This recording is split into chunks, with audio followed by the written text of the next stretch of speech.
Thanks for joining me here on Conversations for Yoga Teachers. I'm your host, Karen Fabian, the founder of Bare Bones Yoga. I'm a yoga teacher with over 15 years of experience, a certified personal trainer, and an entrepreneur. My mission is this: to help you develop into a purpose-driven, confident yoga teacher, one who truly understands anatomy and how to share it clearly and confidently so that you can help your students learn and, as a result, grow your impact and connection. On the podcast here, you'll get a blend of both anatomy learning, stories from teachers, interviews with others in the field, and a dose of personal development. Once you listen to today's episode, visit my website at barebonesyoga.com for free resource guides for teachers. Download any and all of them, including one of my most popular tools, my sequence building template. Thank you so much for taking the time to listen today. Let's get into today's episode.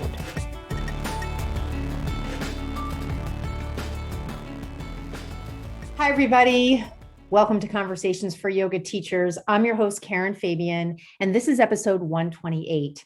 So I'm going to do a quick intro here and introduce our guest on the podcast this week.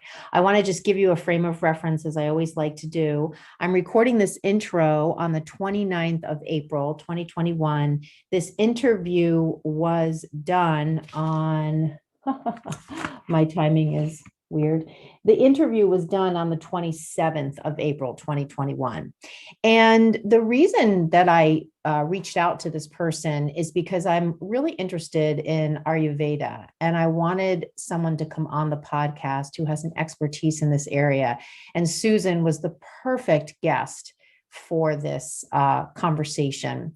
I met Susan, not in person, virtually, because she is a dear friend of a friend of mine, Margaret Furtado. And if you go a couple episodes back, I interviewed Margaret about her path to becoming a doctor. And she also is a yoga teacher and is a yoga practitioner. And so it was through my conversation with Margaret that I mentioned my interest in interviewing somebody who's an expert in Ayurveda. And Margaret was kind enough to connect me to Susan. And that's how Susan got to be someone that I reached out to. And she was gracious enough to accept the invitation to be on the podcast. So you'll hear in the beginning of the podcast episode, just a little bit of back and forth between us about how we met. And that's just a frame of reference for you there. And also just a frame of reference for you in terms of why I wanted to have this conversation.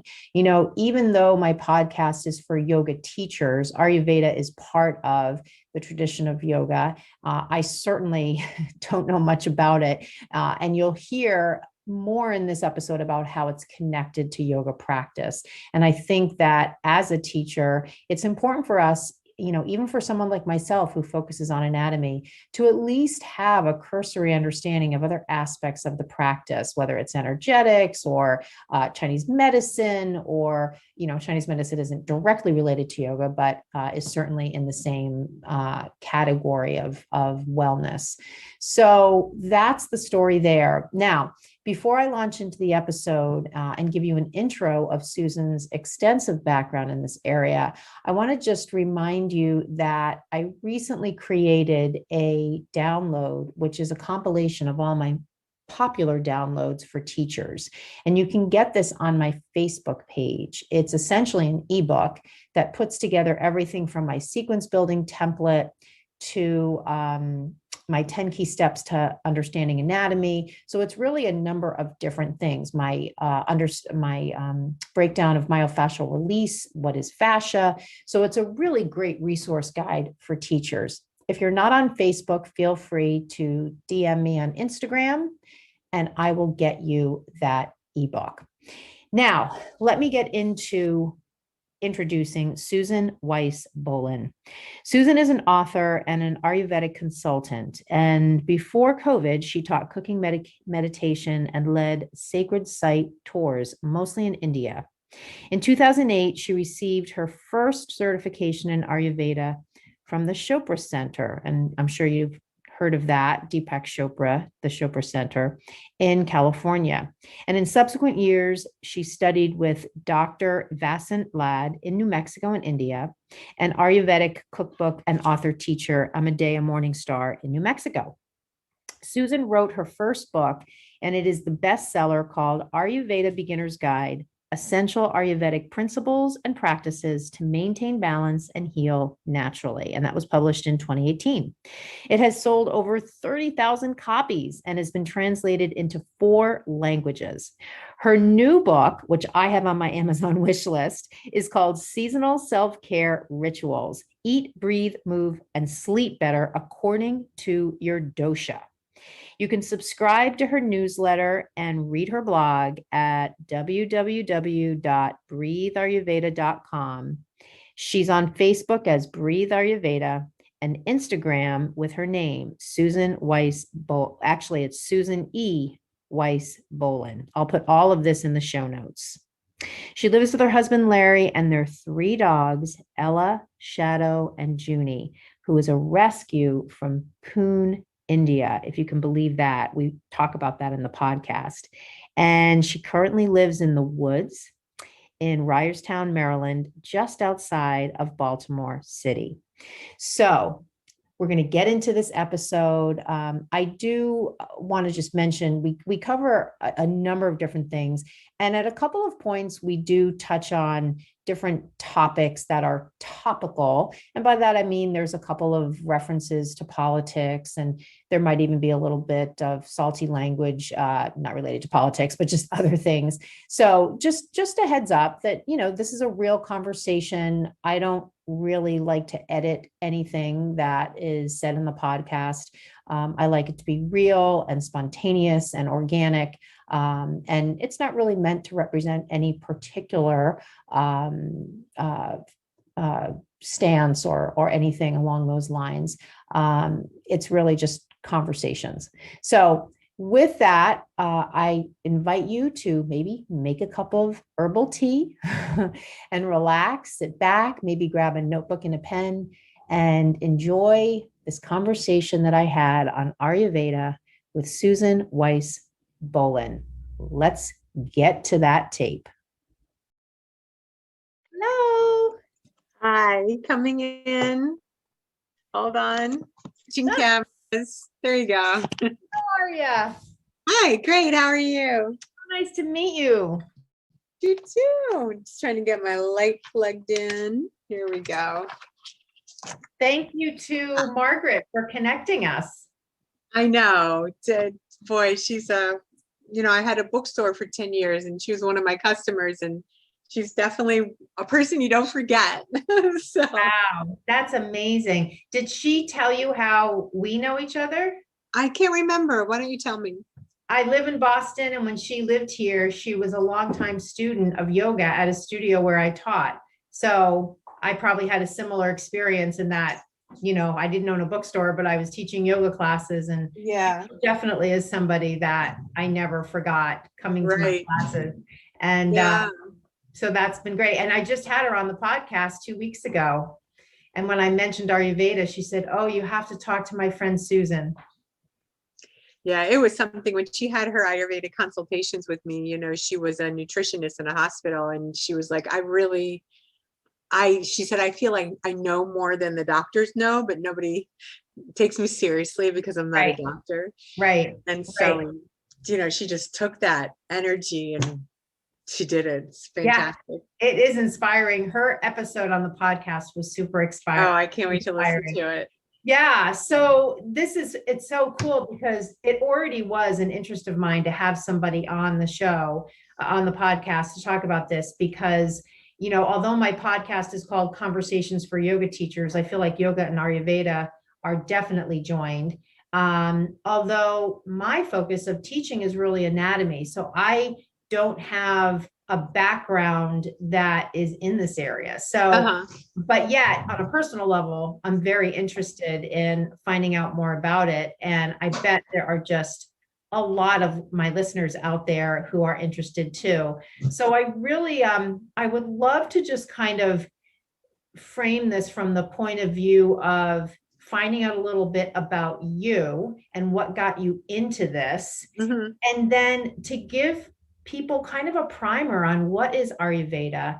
And from there, we can kind of take it wherever it goes. I mean, I find these conversations kind of organically happen. And that to me is the best thing. And especially when it's someone like how we met through somebody else, Yeah. that to me is like just such a beautiful way of having somebody on the show. Sometimes I get emails like, do you want this person on your show? I'm like, I don't really know that person. So it just feels so forced, but this is so great. So let's start at the beginning. Let's start at the beginning with, why don't you tell people who you are and what you do and why you do it? Okay. So my name is Susan Weis Bohlen, and I live in outside of Baltimore City in the woods. It's very beautiful here. And I have a, so I'm almost 58 years old, so I have a huge life history behind me. But I would say that I'd always been interested in yoga and meditation. That was always something that was in my life as an adult. When I was right after I graduated college in my early 20s, I moved to Israel, and I lived in Israel for 10 years. And while I was there, funnily enough, in Israel, I learned about yoga and Buddhist meditation. Lots of Israelis go to India on their year before the army or right after the army. And so they come back and they've picked up like a lot of these esoteric sciences and so on. And a lot of people. And so this was back in the 80s. And so I had some neighbors who had done that, and they were having yoga classes in their little tiny Tel Aviv apartment. And then we would meditate and we would learn breath work and all sorts of stuff sitting there. And really, really cool. A bunch of Jews who went to India teaching other Jews these really foreign modalities, and, all in Hebrew with some Sanskrit thrown in. And wow, that was really cool. And I really it felt like I was remembering something I used to be. I learned how to meditate so easily, and I loved it. And the yoga poses felt very natural and rejuvenating to me, and I loved that also. And so eventually I moved back to America in my 30s and just continued the whole yoga and meditation situation. And this was in the early 90s. And then there was one place to meditate and one place to do yoga. And it was the same people that just went between the two, It's such a different world now than it used to be. Yeah. Well, I mean, I live in Boston. There's the Cambridge Insight Center. Right. It's been there for a long, long time. But, prior to COVID, there was a yoga studio every 10 feet. Exactly. And so when I actually came back to America, or even before then, I started going on silent meditation retreats. And I started at the Gaia House in Southern England, but then that was affiliated with the Insight Meditation Society in Barre, Massachusetts. And so when I moved back to the States, I probably went twice a year for, probably 15 years to do silent meditation retreats in Barre. Yeah, so that was, oh my God, such a backbone for my practice. It was incredible. But all this time. How long were those retreats? Usually either 7 to 10 days. Okay. And this is what is classified, correct me if I'm wrong, as Vipassana? Exactly. I always like to call it the Vipassana light, because at a true Vipassana retreat, you eat breakfast and lunch and you have nothing to eat afternoon. And I'm pretty sure you don't speak at all. But the way that the Insight Meditation Society, IMS, what they do, you do have dinner, even though it's light. And every couple of days, there's a group session where you're allowed to talk to your teacher and so on. Wow. And I think at Goenka and some of the others, they don't do that, but I'm not positive about that. Right. But I love that. And that, I would use all my vacation time to go on these retreats, and it was really, wow. Yeah. And back then, people thought you were really weird if you did that. Well, I mean, it kind of reminds me of the Rolling Stones in the 60s and Woodstock, even though that was more the 60s and you're talking the 90s, it kind of I think yoga, it really took a while before it became more mainstream. Yeah, I think if you think about the Beatles in the 50s going to Rishikesh, Yeah. meeting Maharishi Mahesh Yogi and coming into transcendental meditation and then doing these songs with like Sanskrit chants in them and nobody knew what was going on, you know? Right. Yeah. And so that for me, you know, obviously I wasn't like, I was born in 63, so I didn't really know the Beatles story much until later. But that to me was one of the beginnings of the modern Western culture of this yoga meditation thing happening over here. For sure. But you were still other, like it was still weird. Like I actually remember my family saying to me that I was insane for going somewhere to be silent for a week and paying them, you know? And then of course, 20 years later, they asked me to teach them how to meditate. Right, right. Yeah, and it's funny because even now, well, I don't think Vipassana, I would not consider it mainstream. I mean, certainly there are high-end retreats where that's part of the experience. Oh, absolutely. Oh my gosh, yeah. And that's what's happened to meditation and the mindfulness, which is not meditation, but you know, it'll come back around. It's sort of like this yoga studio in every corner where, and I mean no disrespect, but you have yoga teachers that took a weekend training and open a studio, you know? So, and I sort of look at it like buyer beware. Like if you're going to go to a yoga studio, find out where they studied, how long they studied, what the style is. Are they going to put you in a headstand in the first half hour of class? You know? Right. Yeah. Right. So we really need to be aware. From that point that you were going on these retreats, then you were living in, where were you at that point? I was in Baltimore. When I came back from Tel Aviv and Jerusalem, I lived in DC for a little while and actually worked at the Israeli embassy, and I took meditation classes at Georgetown University, which was my first real American classes, but they were on Jewish meditation, which is a beautiful practice of visualization, chanting mantras in Hebrew, Jewish prayers and letters, and so on. Jewish meditation is ancient. It's just as ancient as Indian meditation, over 5,000 years old. So it's sort of like when I started studying the Indian and the Jewish stuff together, I was like, wow, this stuff all happened at the same time. Yeah. And Chinese medicine, but just in different parts of the world. And so eventually, after I was like a yogi and a meditator and all that, I eventually opened a bookstore, and my bookstore was a new age bookshop that carried all these books on yoga, meditation, vegetarian eating. I'd become a vegetarian when I was 16, so that was all part of it too. But I had never heard the word Ayurveda until I opened my bookstore in 2004, and I was in my early 40s. And so Ayurveda, you know, I started ordering the books from my store, and I was recommended to get Ayurvedic books. And so I started looking through them.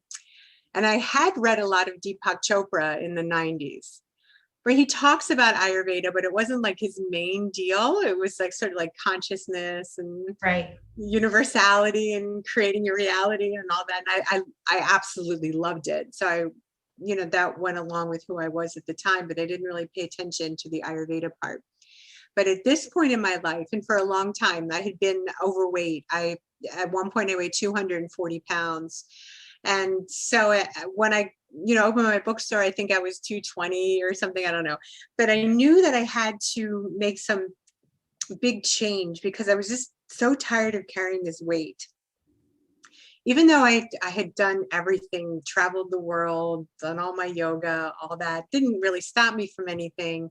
But I was really heavy, and I knew that this wasn't good. Right.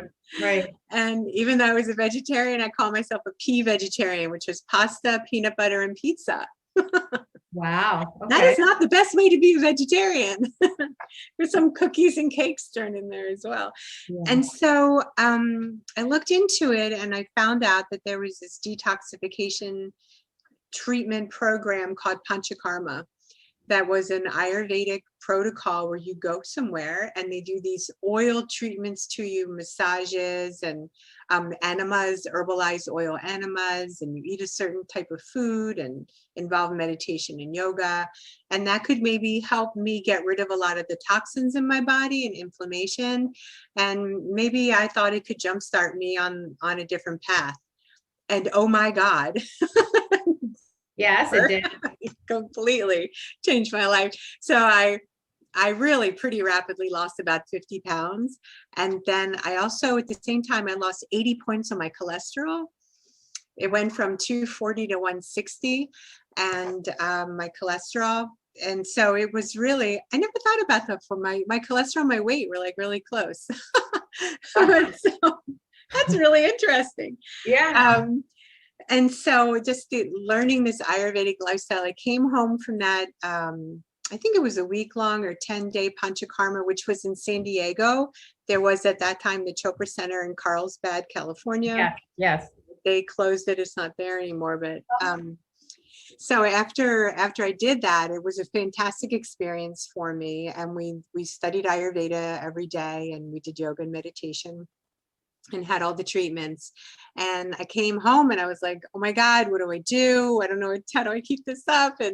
But I had books, of course, in my store, especially Amadea Morningstar's The Ayurvedic Cookbook, which is a classic cookbook. So I took that, brought it home, and I started cooking Ayurvedically, buying all the spices and the beans and the cookware to make this type of food in, and just everything changed. I learned about the doshas, of course, your mind, body, constitution, vata, pitta, and kapha. And I was kapha and was carrying a lot of kaphic weight, water, gunk, just stuff with me mentally and physically. And so after I started eating a kapha reducing diet, like everything just fell away mentally and physically. I mean, in every aspect of my life. I can't even tell you, like I got rid of clothes that were like a size 22. I cleaned out cabinets and closets and bedside tables, and like just when you have a lot of kapha dosha, which we'll talk about, it's an accumulation of earth and water, and it can become like a brick. It can become solid, and you just live in that, And so when the kapha starts to melt away, like you just see this whole new world out there around you and all the possibilities. And so that's what happened. I mean, kapha melted away from my heart, and just everything in my life changed. And I want to say changed, but I also became like 100% me. Like Right. I was no longer like dragging all that extra weight and having all that extra stuff in my house. And like, I just felt like this freedom. It was just incredible.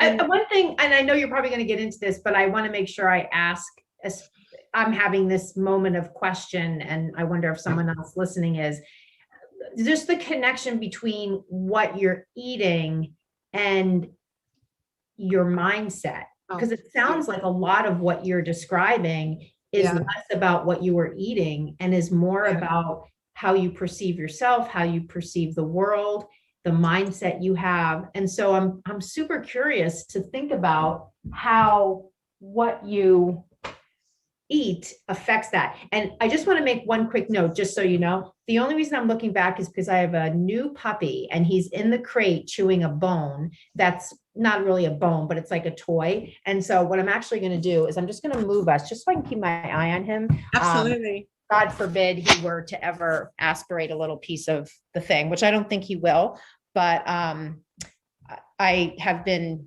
challenged in trying to keep him occupied if I happen to have a recording that corresponds with when I'm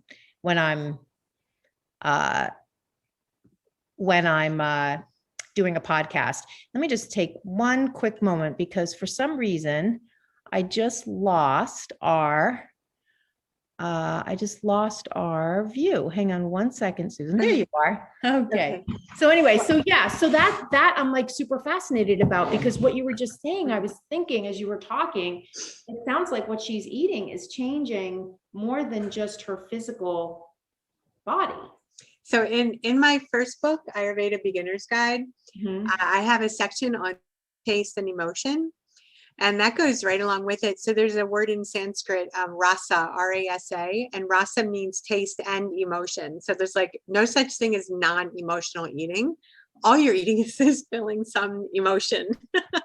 Interesting. Yeah. So definitely, I mean, boy, it was truly such an emotional period when I was losing the weight. And I do want to just say though, that my experience with Ayurveda began with weight loss, but that was a sort of like a sidebar almost, like that wasn't the whole picture. That just had to happen. That was the catalyst for you. Yeah. That made me a true believer when, that was 12, 13 years ago, and I've kept the weight off, and it's just the way it is. So, but not everything in Ayurveda is about weight loss, but it's about eating to balance your dosha, your mind, body constitution. So, but it's connected to emotions. So what you crave is connected to an emotion. Like if you crave sweets, maybe you don't have enough sweet in your life. You're not good at giving or receiving love.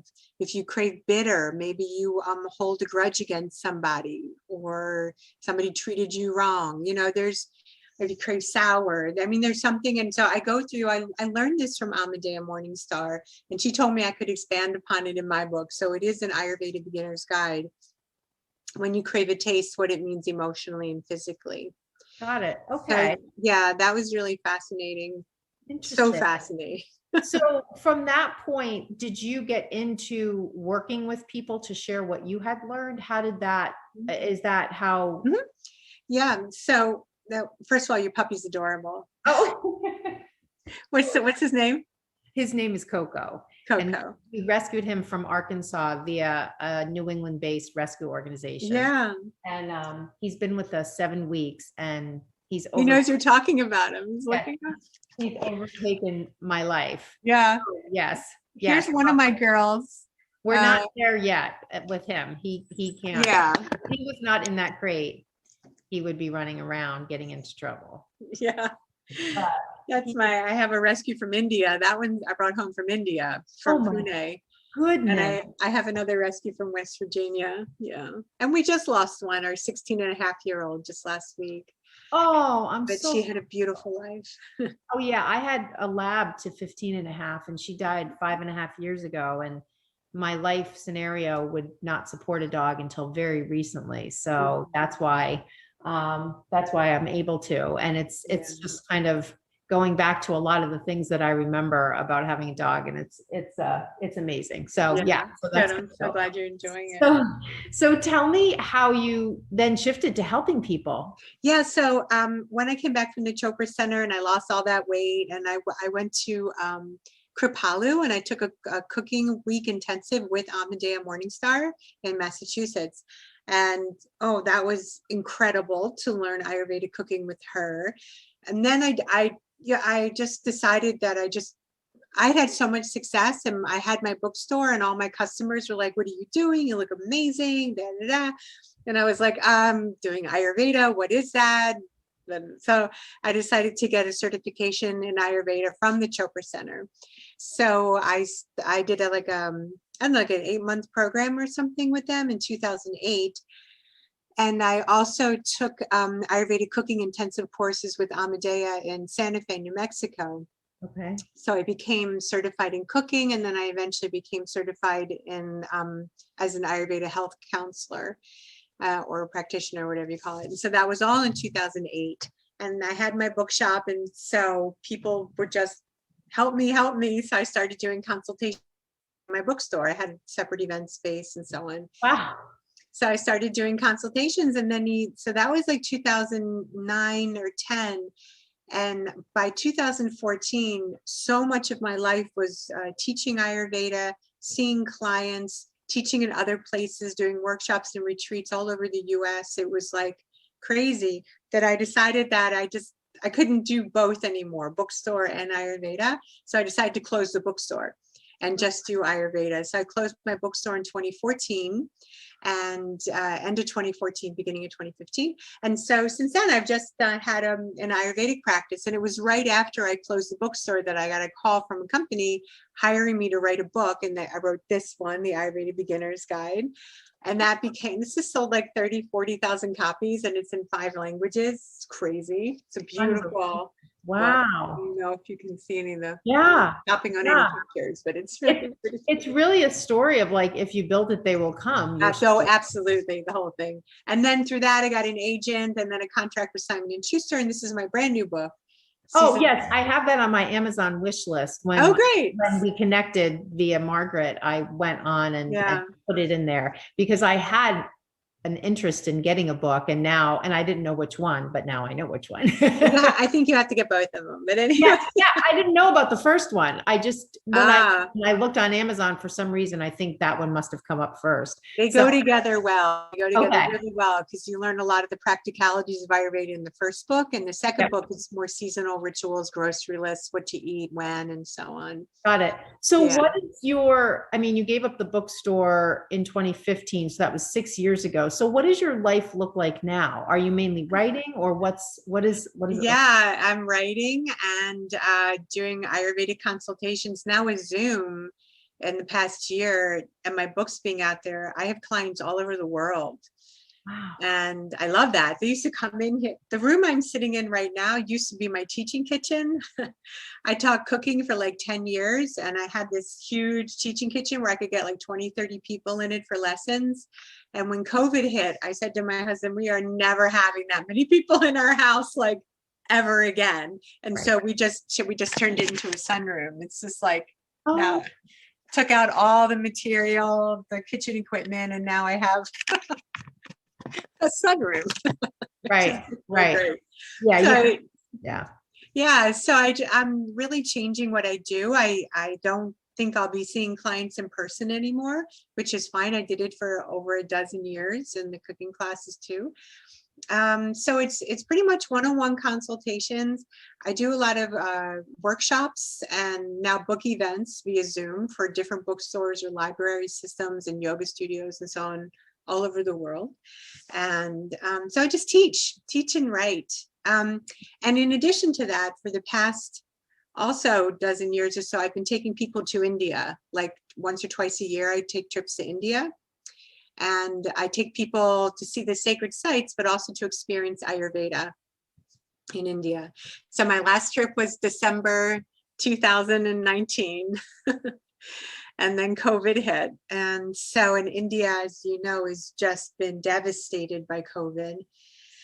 It breaks my heart. I can imagine. I mean, I've not been there, but I can't imagine someone like yourself who's been there a lot to see those images. It's heartbreaking. Yeah, it really is. And I don't want to get into politics, but their government is not helping any. Right. So thank God we had a change here. Right. And that definitely helped. Yeah, it was interesting to me, and maybe you could shed some light on this, that they continued to have that festival a few weeks ago. And I saw them, and I wasn't sure if that was driven by passion for their faith, or I mean, it was just. Yeah, it's hard for me to say, except for that the Prime Minister of India, Narendra Modi, he's what's called a Hindu nationalist. And in my opinion, he's very racist against Muslims and any non-Hindus in India. And the Kumbh Mela festival is a big Hindu festival. And so I just think he wanted to show his nationalist colors. Oh, I see. Let these things happen. It's pretty much like how Donald Trump would have rallies. Oh, got it. I understand. Yeah. So, I mean, like you say, I mean, be that as it may, on any level, it's heartbreaking to see what is happening. Do you envision at some point in the future you will go back? Absolutely. Yeah. And they're going to need so much help to bring tourists back and to spend money. And yeah, this has been such a huge part of my life since 2006 was my first trip to India. Mm-hmm. And I have like the same people I work with every year, a couple times a year. My husband now goes with me, and yeah, we have these beautiful tours we take people on. And if you are going to want to go deeper into yoga meditation and Ayurveda into the Vedic teachings.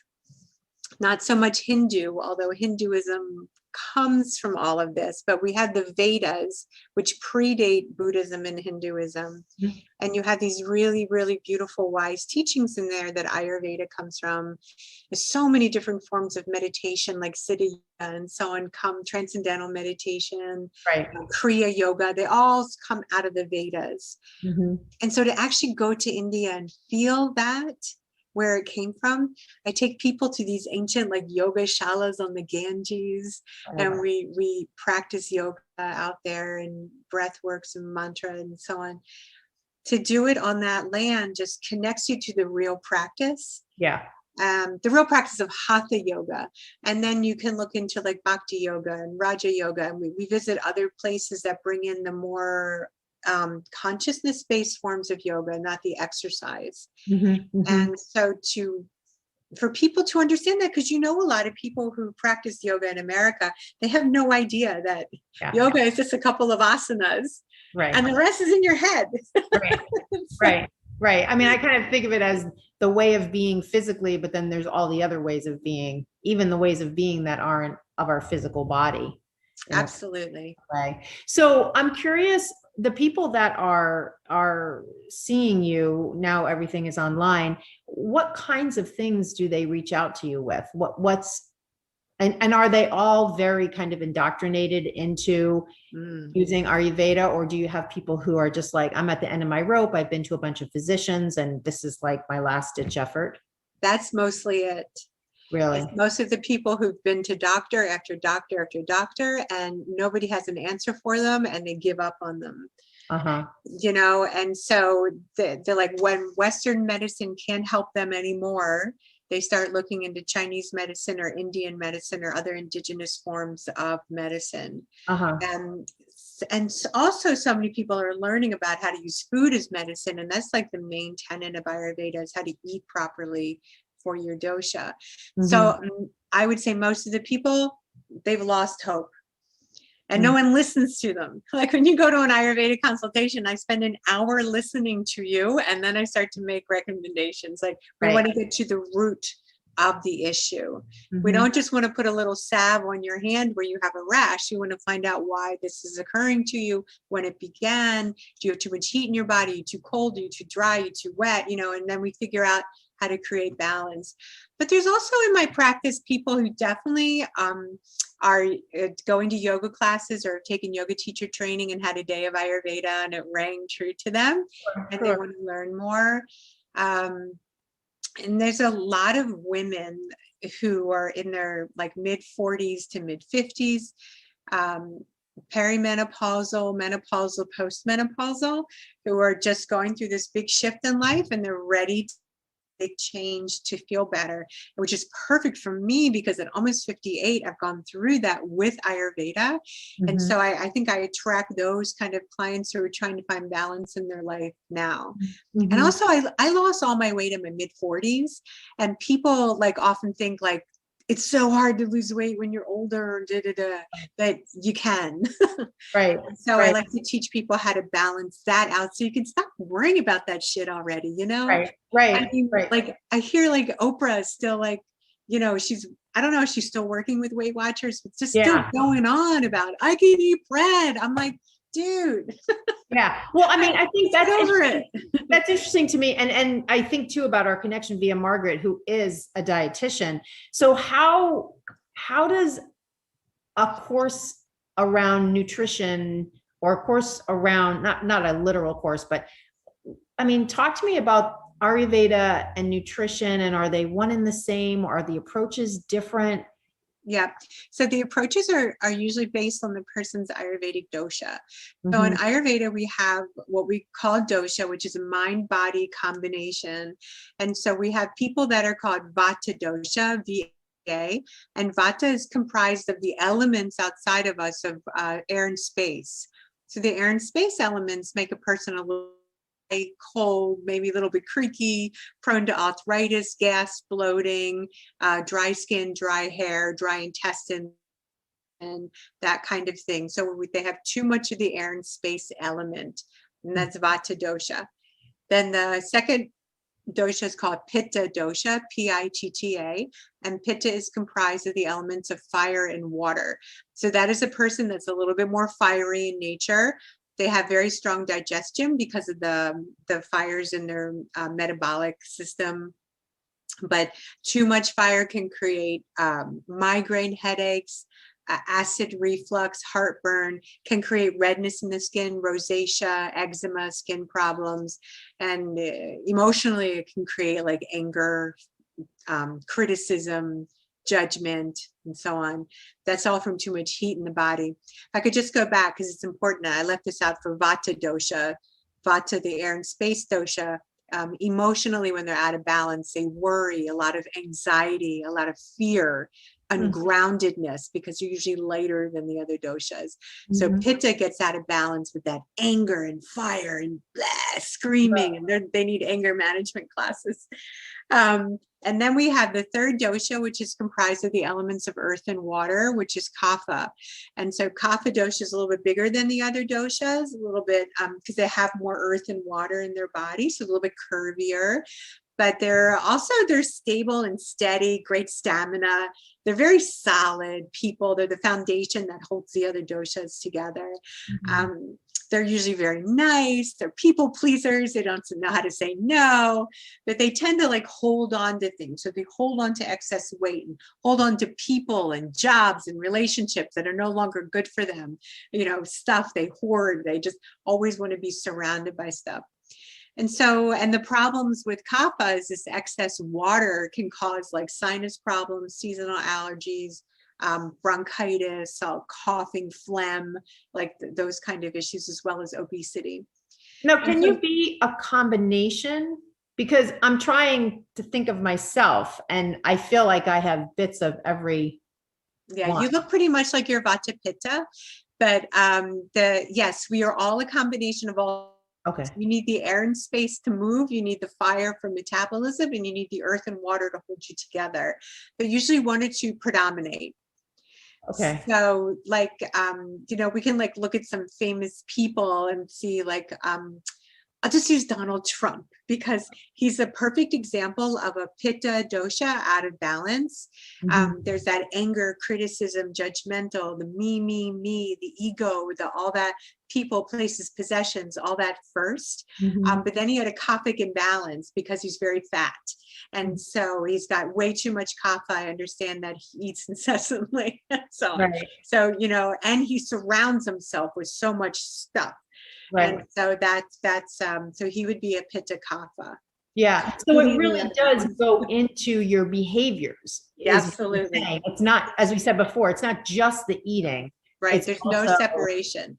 No separation between mind and body. It's the whole. So when you work with people, even though they may come to you with specific issues that start out as nutritional in nature, you're getting into, do you consider that like a therapeutic type approach then? It is like therapy, but if it's way over my head and something like really much more serious than I can handle, I'm always leading people to get counselors or therapists or acupuncture to create like a support team where I just provide part of that. But when I work with a client, I give them a dosha quiz, I also feel pulses, I look at tongues, you can look at eyes. You can tell someone's dosha by their email. If it's like a whole rambling long email with no paragraph, they're Vata. If it's perfectly like lined up and everything is very, very concise and precise, it's Pitta.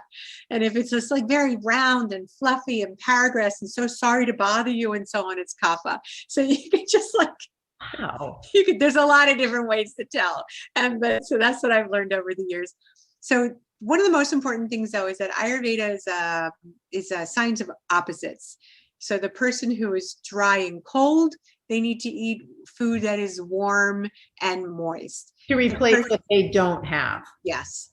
So the person that is too hot needs cooling foods. The person that's too heavy needs lighter foods.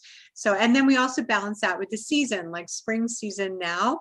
it's heavy, with usually heavy rains, and sometimes it's very cold and solid. The earth gets really wet and heavy. So we do everything we can do to ameliorate that heaviness, and we eat lighter foods, greens, dandelion greens, and drink stinging nettle tea and all this stuff to sort of like balance us with the season. Less dairy and more, foods that aren't heavy, foods that are lighter, and so on.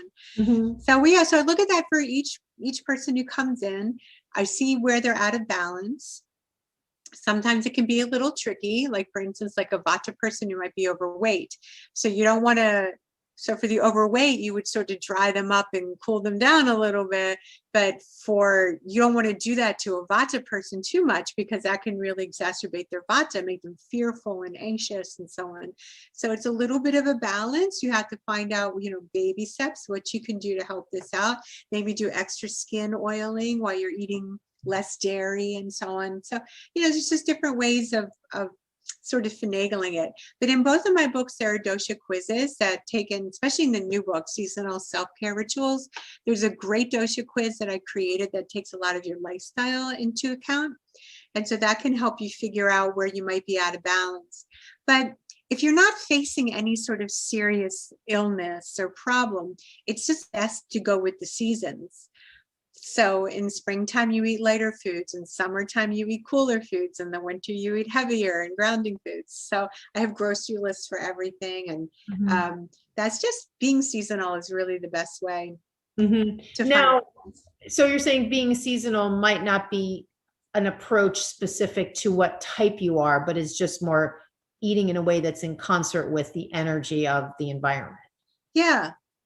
But if you know that you're prone to like heat rash or outbreaks of something in the summertime, then you would really concentrate on a lot of that pitta cooling energy.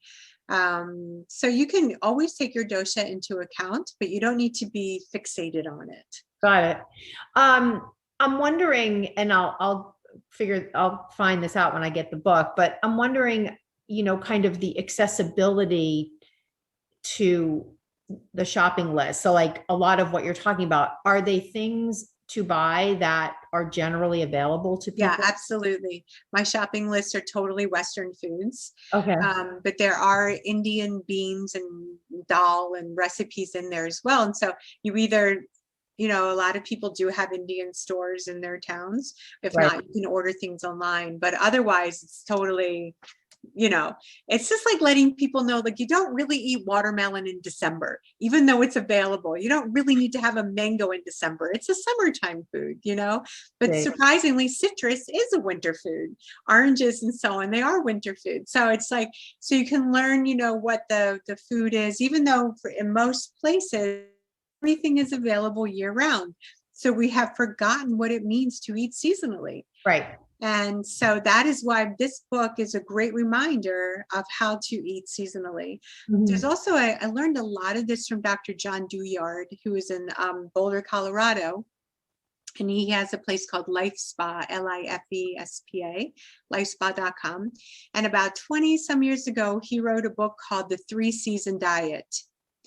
And so that is really when I began practicing Ayurveda, where I learned about seasonal eating, was from Dr. Douillard's books. And he's got some great books also on breath work and so on. I use a lot of his stuff in my book, and I attribute it to him. Right. But he was just so smart about translating the Indian way of practicing Ayurveda to a more Western way, but keeping those principles together. Intact. I'm wondering, for people who see you, who are in an active process in terms of maybe they have a chronic health condition like diabetes, or maybe they have other issues like thyroid issues, something where they are in a pretty traditional clinical track. Is your work with them running parallel to that? Yeah, so definitely. So of course I look at the medication they're taking. I never tell anybody to stop their medication ever. I do suggest they see a functional medicine doctor who might be able to help them get off the medication, but at the same time, I introduce them to foods, herbs, and supplements that can help that situation. So for diabetes, of course, we want to reduce sugars in the body. And so there's a couple different Ayurvedic herbs that can help to do that. I'm not even going to say them because I don't want anybody to run out and buy them without talking to a practitioner. But then there's some things like thyroid you mentioned. So there are definitely Ayurvedic herbs to use for thyroid function. But I had a nodule on my thyroid, and you see I have a little scar. In 2005 or 6, I had to have the nodule removed, and they removed part of my thyroid, and my thyroid function never came back. So I was on synthetic thyroid for a little while, and it made me nuts. And then I learned about armor thyroid, which is a porcine, a pig thyroid. I'm a Jewish vegetarian, but I take pig thyroid, and I bless that pig every morning. And it comes from Armor Meat Company, and it's called Armor Thyroid. And that is 0.9% the same T3, T4 as human thyroid. Mm-hmm. And so that was beautiful, and that works for me beautifully. So would that be considered a natural approach versus? It is a natural approach, but you need a prescription. And so when I started practicing Ayurveda, I asked several doctors, I was like, how can I get off of armor thyroid so I don't need to take porcine thyroid tissues into my body every day? And so the remedies were like 4 different Ayurvedic herbs every day for the rest of my life. And I thought to myself, do I really want to do that? Or can I make peace with just doing the 1 pill a day for the rest of my life? So You have to weigh that in your life. Some people might say, yes, I want to take the 4 supplements and so on. But for me, it was a lifestyle thing. And I said, I'm just going to continue them with the armor. So there really is always some sort of remedy in Ayurveda and Chinese medicine to help Western ailments that we might have. Got it. But there are also things in Western medicine that work well. Right. And so we really need to weigh that in our own life and see what works best for us. Mm-hmm. But first and foremost, I recommend a change in diet. I take out all the crap and maybe I'll do a cleanse with them, and then I'll put in all the good stuff, and I'll have them do a good Ayurvedic diet for a month, check back in, see how they're doing, or 2 or 3 weeks, depending on the person. And then I might, maybe a supplement or 2 here and there, but mostly I try to change diet and exercise, getting outside, balancing yourself with the elements outside of us, and so on. Just the whole package: movement, breath, sleeping better, good elimination. You have to have good bowel movements to get rid of the waste. And so we really want to figure out the whole daily routine to create the remedies and the rituals for very healthy, sustainable practice. Right. Yeah. When you talk about elimination, I recently, within the past 6 or 7 months, have been reading so much more and listening to podcasts. I bought Fiber Fueled by this physician, Dr. Will Buskowitz, and I've learned so much just from, not doing any formal studying, but just all those other sources in terms of the gut microbiome. And it seems to be such an interesting part of the body that oftentimes gets overlooked. And it's funny, if you follow or have ever seen Dr. B's posts on Instagram, he actually has pictures of poop, and he says your poop should look like this and not like this. And if it looks like this, it means you're constipated, blah, blah, blah. So I've become much more educated on a lot of things. And it was interesting to me because even things like fermented foods. I'm a yogi who doesn't really drink anything that's fermented. But I didn't realize things like sauerkraut and sourdough bread were fermented and the benefit to the microbiome. So I'm just curious, in your line of work, how the gut microbiome, how you address that. Yeah, I love that. So I write a lot about that in this book. Okay. Not only the gut microbiome, but the skin has a microbiome too.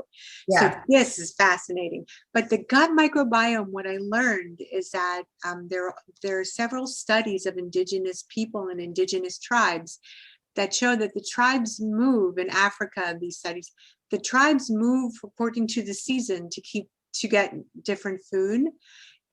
They must eat differently each season because the microbes change in their system. Yeah. And if they continue on that same diet without varying the food or changing with the season, they get sick. Yes, they were talking about this tribe, Dr. Hadza. They're called the Hadza tribe. Yes, and something about the number of different plants they ate every week was something like, I don't know, in the 50s or 60s. And it just made me think about how many different plants do I eat in a week? Probably 5 or 6, maybe. Yeah, it was a groundbreaking study because you really saw the seasonal differences in the microbiome in the gut and how important it was to eat a wide variety of food that's seasonally appropriate. Got And it. so that's one of the reasons that this book came about when I saw that. I mean, Ayurveda is about the season. Have a study, a modern study that you can put in there. It's really cool. And then we also know that the serotonin comes from the gut. And so you need to eat well in order for your mind to be happy. So this is neurotransmitter serotonin, mood stabilizer. It's a mood stabilizer, but they call it the happy hormone. Yeah. Because it makes you happy. So if you're eating oatmeal for breakfast, a salad for lunch, and pizza for dinner every single day, every season, you are not properly feeding your gut microbiome. Right. So you need to go out and find your blueberries in the springtime and your raspberries, and then your green beans and zucchini in the summer, and your pumpkin and your sweet potatoes in the fall. You know, we need to bring all that various food into our system to keep that good bacteria nourished, basically. Right. It's interesting though, because I think, and I'm speaking for myself, although my boyfriend with whom I live has the same pattern, and we have different patterns of pretty much eating the same stuff quite a bit.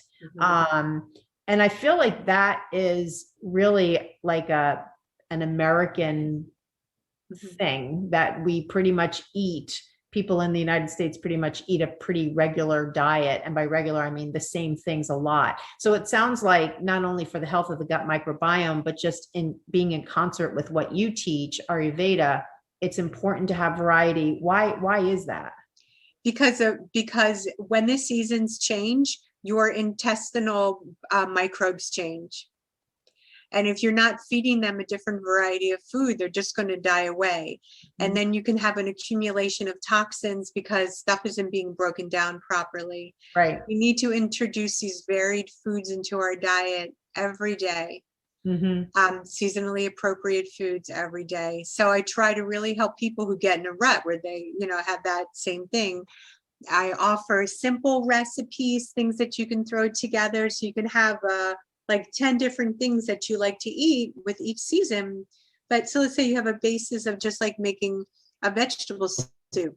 Well, in different seasons, you use different vegetables. So winter and zucchini and string beans in spring and summer, or mushrooms, or dandelion greens or mustard greens or kale or chard, or, there's so many different things that you can do. So you can have your basic recipe. Let's say you just like to make steamed rice, and you can use different spices, different vegetables, and so on, different beans, different dal, lentils that you can combine. But it's all becomes very easy once you learn the basics of Ayurvedic cooking.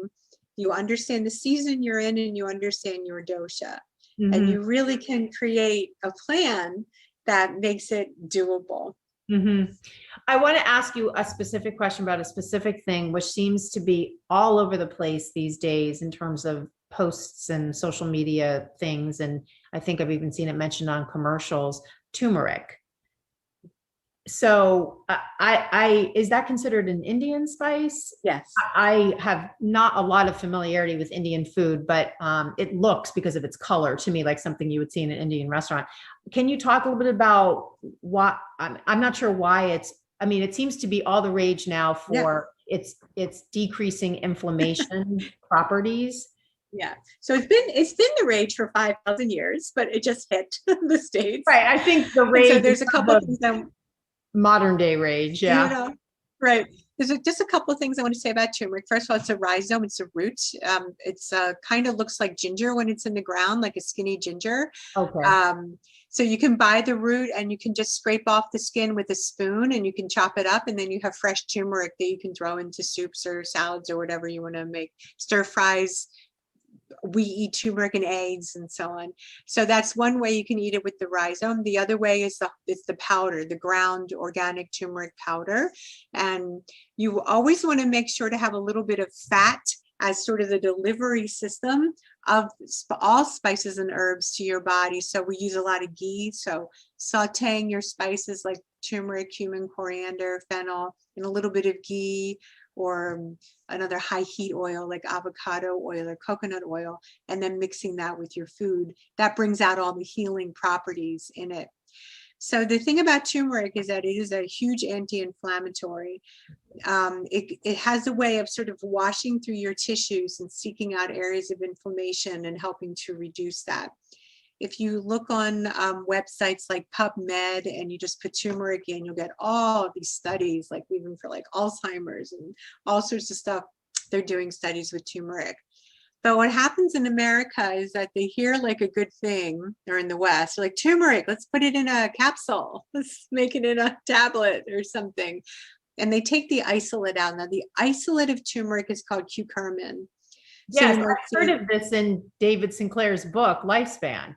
He talks about giving it to he talks about his father who's in his 80s taking it, and it's, yeah. So go ahead. Yeah. So here's the problem. They take out the curcumin and they make it like super potent. And then they have to add in some other things so your body can absorb it, like black pepper. And so in Ayurveda, we say, why would you isolate, something from the whole when you can just put in your food and cook with it?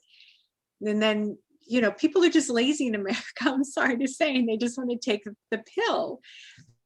Not going to do the same thing for you as heating it up with a good oil, mixing it in your food, and then it's absorbed through your whole system. It goes through your liver, it goes through your colon, your intestines. This is what you want. You don't want to take a pill that's just going to sort of wash through everything and maybe sit in your stomach. Maybe you'll benefit from it somehow. Got it. So my Ayurvedic teachers in India say to have at least a teaspoon of turmeric in your diet every day. Okay. And that is for all doshas. And again, you can make golden milk and put some turmeric in it. Like I love to put it on eggs or just about anything savory I'm making, I put turmeric in. Yeah. And I don't know. I mean, I recently bought it as a spice. Yes. And I have it by the stove. Great. So tell me if this is appropriate. I'm just, as you say, if I'm stir frying vegetables, I'm sprinkling it in there. If I'm making soup, I'm sprinkling it in there. Egg, so is that a reasonable way? Yep. Because I literally never until a few months ago had any in my life. Yeah, cooking with it is better than putting it on your food after it's already cooked. So having it by the stove and cooking with it is the way you should do it. Got it. So every spice we use in Ayurveda, every spice anyway, has some healing properties, and there's books written on the healing properties of spices, but things like cumin, coriander, fennel, ajwain, fenugreek, ginger, and then like garlic and onions and so on, and herbs like cilantro, parsley, they all have specific things that they heal in the body. So it's a huge list. Yeah, I remember in the beginning of COVID, you couldn't get garlic because there was information out there that garlic had healing properties, maybe not specifically for COVID, but just for the immune system. Oh, it's definitely an immune booster. Yeah. Going to the grocery store and you just could not find it. Right. In fresh form. Sometimes you could find the jars with the mixed garlic. And I'll tell you that the powder version of garlic is very potent because it's very concentrated. So that's a fine choice too. Same with ginger. They're very potent. So it sounds like you would recommend, it's funny, I always am kind of toying between fresh spices or fresh like herbs, like when you go to the grocery store and there's the whole in the vegetable section versus the spices. Would you recommend, as a regular thing beyond turmeric, all those other spices you mentioned, just being liberal and adding those to what you cook? Well, you don't want to be too liberal because you can overdo it, and they all have very potent health benefits as well as taste. So I actually keep an Indian spice tray on my kitchen counter. It's a round tray that they're called thalis, like 7 different little containers in it, and in that, and it has 2 covers on it to keep everything fresh. Mm-hmm. So in that, I keep my turmeric, coriander, cumin, ajwain, which is another Ayurvedic herb, I have coriander powder, coriander seeds, fennel powder, fennel seeds, ginger, turmeric, and black mustard seeds. These are things I cook with all the time. So I just take off the top, and then I put in a little half a teaspoon or something into my food as I'm cooking it, depending on what I'm cooking. And then I seal it back up again. So I think having the powdered spices on hand is really important. Yeah. But because things like cilantro and parsley, dill, thyme, marjoram, they go bad very fast. Mm-hmm. So another thing I do with those is I freeze them. I sort of I do a rough chop of like cilantro, and I mix it with water, and I put it into an ice tray and I freeze it. And then when I'm cooking, I just take a couple of ice cubes of cilantro or parsley, do it too, take them out and put that in my soup. So you don't have to worry about having it on hand fresh all the time. Interesting. Now, I'm assuming in all of what you recommend to people, you're not recommending anything processed or right. or candy. Like, we're not really eating any of that stuff. No. Okay. It's not food. Okay. What about it's just not food? What? Bread or pasta? Oh, bread is beautiful. Bread and pasta are beautiful. If you have, and it depends on your dosha, like some doshas do better with gluten, some without. It should always be organic when you're dealing with gluten, wheat, and oats and beans. They should always be organic. But depending on your dosha. But I say if the label has more than like 5 or 6 ingredients on it, that's a good guideline to toss it. Don't eat it. I even started thinking that with this dog, and I hadn't really thought that with my prior dog. I looked at the back. Oh yeah, we feed our dogs organic dog food. Yeah. And we do a lot of raw. We buy raw organic dog food, dog meat mixed with vegetables, bone, and organs, and so on. Yeah. Plus I get organics brand, and I give them eggs and pumpkin and cottage cheese and bone broth. Oh my God, I make them bone broth. Yeah. Wow, they're doing great there, huh? Oh my God, they're the happiest dogs now. Yeah. But that's interesting because I know, of course, the Western diet has a lot of processed food, and I can't. Although anything in terms of, I'm just thinking in terms of convenience for people, energy bars or anything along those, nothing really. Sorry, I have such a visceral reaction to that. Yeah, nothing. That stuff it is fucking crap. I just have to even like some of the brands that promote themselves as being, I can't think of them by name, but I know, if you go to Whole Foods, for instance, which here in, nothing. Nope. You're not going to sell me on this. No. Okay. Neither Cliff bars, Luna bars, raw bars. Nothing like that. No. So you're really just like, if you're on the go and you need to eat something, you're eating fruit or nuts. No, you learn how to make your meals. And first of all, we want our meals to be cooked. We want to avoid raw foods because they're hard to digest. So you learn how to throw together your beans and rice, your grains, your greens. And you can heat them up on your stove in the morning, put them in a thermos, take it on the go if you're going somewhere, and have it warm when you get there. So you have to learn how to do this. If you're really interested in your health, then you're going to stop buying juices and bars and like during the pandemic, like we really got into we fell back into old habits like chips and stuff like that. Yeah. And it's just so bad. Yeah. I think it was, potentially depending on the person, although I think, for some people, I actually just interviewed a hand surgeon for the podcast episode that's just been released.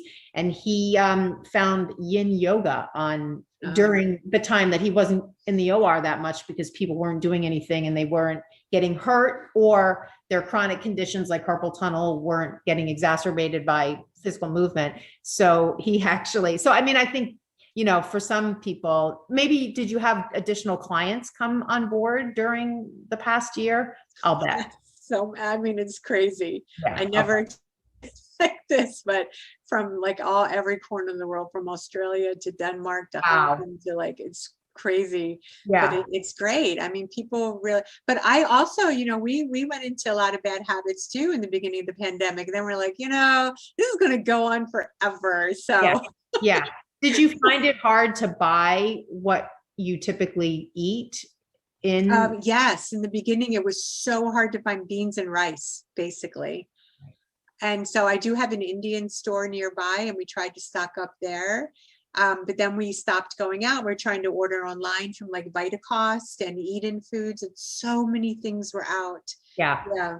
Yeah. Well, we really, I started stocking us up in February of 2020. So we had a good storehouse of those dry goods and canned organic beans. Like if you don't have dry, the canned organic ones are really great. We're mostly vegetarian. We eat some fish, but our staples are beans and rice and quinoa and millet. Those are. Got it. So I want to just kind of see if we can, I always challenge people with these final thoughts. I'm just wondering, I definitely want you to tell folks before we wrap up about your books, because I think those sound like they're really tactical in terms of giving people a lot of just techniques that they can use. I guess I'm just wondering, from an overall perspective, if someone is wanting to get started with this kind of approach to wellness, are there a couple things that they can do to just kind of get the ball rolling? Yeah, definitely. So a few things that everybody can do that's balancing for every dosha is, first of all, to try to avoid raw, cold food. Foods like eating a lot of salads or even a lot of raw fruit that can be very hard to digest. And so we want our things to be warm or at least lightly cooked, because then we can more effectively extract nutrients and more efficiently get rid of waste from the food when it's not raw. Some doshas do okay with raw. Pitta does a little bit better because they're so hot, but Vata is so cold and dry. Kapha is cold and wet. They're not very good at breaking down raw food. And so they can feel depleted and lack of energy and, down emotionally because they're not getting their nutrients. So try to avoid raw food. Avoid cold drinks. Don't drink iced drinks. Ice puts out your digestive fires. Everything in Ayurveda is about stoking these digestive fires. It's like a fireplace in your tummy. And if you have too much cold you're dousing it with, your body has to try so hard to heat up the food to digest it. All right. Well, I'm already doing both of these things. I'm eating fresh fruit, salads, and drinking water with ice. Oh, no more ice. Okay. All right. Keep going. And then another thing everybody can do is eat 3 meals a day and don't snack. Your largest meal of the day should be between 10 a.m. and 2 p.m. When the sun is the highest in the sky, it stokes your pitta to digest your food. Largest meal of the day between 10 and 2. Each meal should be about 2 handfuls of food, which is 2/3 of your stomach, leaving 1/3 open for the digestive fires to break down the food. In Buddhism, they say you leave 1/3 for the Dharma, for the teachings of the Buddha. And even in Japanese, I have a saying, I think it's Hari Hachi Bu, which means eat 80%. So we really don't, that bowl is 2/3. Okay. 2 handfuls together is 2/3. You do not want to, if you eat too much, it's like putting too many logs in your fireplace, you put out the fire. Okay. So we need to keep that fire stoked. And now we don't eat snacks, because if you start eating snacks in the middle of the day, you put out, you stop this process of your body digging deep for stored pockets of energy to keep you going. That's how we get rid of toxins.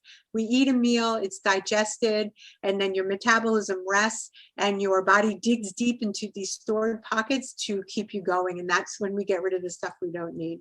So is this related to this intermittent fasting kind of sort of? It is, but it comes way before that term ever was. Right. I know. That's why I'm bringing up all these like current things, and you're like, yo, we knew about that. That's old school. Yeah. It's like, hey, did you hear about bell bottoms? Yeah. They were a thing. Yogi pants. That's funny. But with these, just to the 3 meals a day thing, your dinner should be light. Because unless you work a night shift, then we have to change things around a little bit. But dinner should be light at least 3 hours before bed. You don't need a heavy dinner because you're not doing anything anymore. You're just winding down. And if you have too much food in your system, it's very hard to digest that. When you go to sleep, your body goes through this whole metabolic process of separating nutrients from waste, and then you go into your deep sleep. But if you ate too much, a heavy meal, you're going to have acid reflux. It's going to push the hydrochloric acid up, and your body's not going to be able to digest everything else you took in during the day, emotions as well as food. Wow. So we want to have a light meal. Definitely liquor really has very little place in Ayurveda. Wine and beer can be okay depending on your dosha. Chocolate can be okay depending on your dosha. Even coffee can be okay depending on your dosha. And things like matcha and black tea or herbal teas are, they have a place in Ayurveda. But what was that? Wait, intermittent fasting. So the thing is, so you have your last meal about 3 hours before bed. So you finish eating at 7. I say to my clients, kitchen closed. No more kitchen after 7, maybe for a cup of tea, but that's it. Okay. And then you go to sleep by 10. So you have like this 3-hour time period where you're not eating before you go to bed. But so you stop eating at 7, and then you go to sleep. The next morning, like for me, I'm not hungry till 10. So I've had this huge fast where my body can really just process out any extra crap, any other stuff that's in there that it needs to. And it just also gives my digestive system a rest. We say rest and digest. You can't keep putting stuff in. Like grazing is the antithesis of the Ayurvedic diet. If you keep putting in, it's just exhausting to your metabolic system. Yeah. And you feel depleted. Yeah. So I love this eating at 7 and not eating until 8, 9, or 10 the next morning. For me, that feels great. And for me, my very best days in the springtime, eating around 10 or 11 and then eating around 4 or 5, and that's it. And I feel great. So that's not for everybody, but that works for me. Yeah, I even think of some of the scheduling that you're discussing really runs counter to how many people, I mean, the family dinner, the going out to dinner, the eating dinner, watching the news, it's breakfast, lunch, and dinner. Believe me, I can let go of a lot of things that were kind of, the food pyramid, but I don't know. That's interesting. It's basically suggesting dinner is really lunch. Yeah. So I think in the farmers used to call it supper, like lunch was called dinner and dinner was called supper. Because dinner was the bigger meal, and they came in from the fields and they had this huge meal, and then they went back out to work, and then they came back and they had supper, maybe just some soup and toast or something before going to bed and getting up early again. And so that I tell my clients, I'm like, just try this for 21 days. Just go ahead. You can do it for 21 days. I know you can. And let me know how you feel. Invariably, they feel great. Yeah. Yeah. You just feel great. Yeah. Wow. That's amazing. So, all right. So I want to ask you one other question in terms of for you, you've written these 2 books, you're seeing so many more clients now because everything's gone virtual. What's kind of next for you, or is it kind of growing this online support program? Yeah. It's funny. I'm not really it sounds silly, but I don't feel like I'm a driven person, gotta do this and gotta do that. I don't know. I don't really feel that way. I have some other book proposals I'm working with my agent on, and we'll see, but I don't really have a sense of urgency about anything. Yeah. Honestly, during pandemic, I hate to say it, but I've enjoyed this quiet time, not seeing people, we're not going out and doing stuff like that. And just going more deeply within, and just being a little quieter and seeing what feels important, what you can let go of. Yeah. So I find it fascinating because I'm completely the opposite, and I would love to explore being less driven and being okay with the accompanying anxiety that seems to come with that. Well, when I envision being like that, because then I think, if I'm not doing this, then that won't happen. And that goes completely with your dosha, Vata Pitta. That's completely with your dosha. And my Kapha dosha helps me be more calm. Although sometimes I wonder, well, I should be doing more. And then I'm like, whatever. It's just yeah. Which I think really it speaks to having, I guess, a bit of each is a nice arrangement to have some of the qualities of each one. So, but you've inspired me just in that little snippet of statement to, because I do truly believe that sometimes in our quietest moments, we do have these revelations. especially if we are working on a number of things, the classic example of being in the shower and thinking of the solution. Right. Or I used to have a client I would see for private yoga sessions, and he is an entrepreneur, and he would always come up from Shavasana, and he would twirl his hair in this very interesting way. And he would come up and he'd say, Karen, I think I've solved that problem. And I'm like, you were supposed to be relaxing, but Right. It wasn't even like he was trying to solve the problem. Yeah, trying can throw some wrenches in there. But it's also different stages of life. Like, how old are you? I'll be 57 this year. Oh, we're the same age. I'm 57. But in this case, it's more of a doshic thing. But also at 57, 58, 60, you start to go into your Vata stage of life, which is a more creative time period. And I kind of feel like I'm just sort of sliding. I want to be more creative. I want to make things, do things. I'm writing more memoir and doing things like that. I'm actually teaching writing now. I forgot that. I just got certified in a type of writing called Gateless Salon. So I actually lead Gateless writing salons online. Oh, that's wonderful. Yeah, so I guess I am always doing something. Yeah. But I think what you describe, I think, is more of a way of being, of doing. Like I think of a way of being, of doing, when you're kind of the classic type A, as being very different from what you describe, which I think comes with an ease that I think in a way lends itself to the creative process. And actually, in an odd way, I think kind of lends itself to getting things done in a much more organic, less stressful way.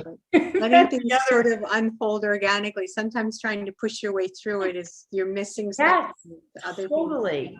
I find, because I teach anatomy to teachers, there's the forcing myself to learn this, or there's like the allowing it to happen. And the latter is always the more successful, less stressful approach. Yeah. Well, before we wrap up, tell people how they can get your books. Sure. So my books are available everywhere books are sold. Try to shop at your independent bookstore if possible, but there's also bookshop.org. Yeah. Bookshop.org takes you to your local bookstores. Of course, you can get them on Amazon. You can also get books from my website. I'll sign them and send them to you. Oh, lovely. And my business is called Breathe Ayurveda, like eat, sleep, and breathe. Ayurveda, BREATHE. And Ayurveda is AYURVEDA. I think actually, if you just Google Susan and Ayurveda, I come up. Okay. You can find me on Facebook and Instagram and my website and all that kind of stuff. On Instagram, what's your handle on Instagram? I think it's Susan Weis Bohlen Ayurveda. Okay, perfect. I will verify that and put it in the show notes. Okay. And that is definitely my Facebook business, is Susan Weis Bohlen Ayurveda. Awesome. I might just be Susan Ayurveda. I don't know. I'll check it. And for people listening, when they listen, they'll see the show notes and it'll have the correct link. Cool. Well, it's been wonderful to meet you. This has been, again, a first meet and greet on the podcast, which I love. And I really appreciate your time. This has been fascinating. And, I think it was hard for me to just be an objective questioner, because I was thinking about a lot of what you were saying with regard to myself. I hope for the listeners, I was able to kind of keep pulling back to general questioning, because I think it's just such a valuable conversation. And I hope it's opened people's minds to new ways of thinking. And you gave us some great little things we can do to get going. Yeah, and I'm sure people can relate to the questions you asked. There's a lot of universal things. So, Karen, I think it's great that you bring this to your audience. And awesome. Yeah. Well, thank you so much. I will be on today's, let's see, in real time. Today is Tuesday. This will go live on Monday, and I'll send you the link Monday. Fantastic. You can listen to it, share it with whomever you want. I will. I'll share it with everybody. All right. Well, hugs to the dogs. Thank you. To you too. And Coco is fast asleep. I know. Have fun with Coco. Yeah, my little Junie's asleep too. Awesome. Well, thanks again. And I will be sure to follow up with Margaret, because she was so excited that we were chatting today. That's great. Thank you so much, Karen. So great to meet you. Same here. All right. Bye-bye. Bye.